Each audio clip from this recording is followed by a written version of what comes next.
কিছু যুবক কিছু বৃদ্ধ আছে বলে চলে সামনে চলো বলে আমি দেখলাম উপরে একটা মেঘের ছায়ার মতন বলে ওইটা কি কয়টা ওইটা হলো আপনার বাসস্থান আমার বাসস্থানে আমি একটু ঘুরে আসি আমাকে একটু সুযোগ দাও আমি আমার ঘরের মধ্যে ঘুরে আসি।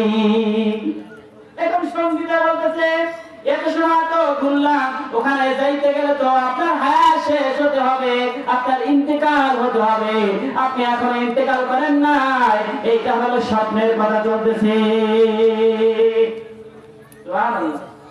এবার বলতেছেন ভাই ভাই সঙ্গীত সারা রাত তো ঘুরাইলা বলে যে এখন বলো দেখি কি দেখলাম কি দেখলাম শোনেন আমি হইলাম জিব্রাইল আর আমার ভাই এই হচ্ছে মিকাইল। সুবহানাল্লাহ। দুইজন কে একজন হচ্ছে জিব্রাইল আর একজন হচ্ছে মিকাইল।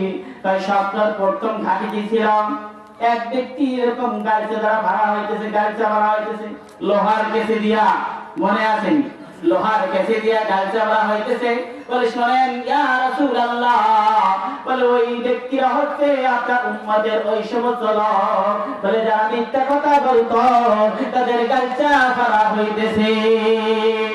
নবীজি সাল্লাল্লাহু আলাইহি ওয়াসাল্লাম বলেন ইদা কাযাবাল আব্দু তাবাদানহু মালাকু মিন নাতনি মা জাবিহি আও কামা ক্বালা আলাইহিস সালাতু ওয়াস সালাম ইদা কাযাবাল আব্দু বান্দা যখন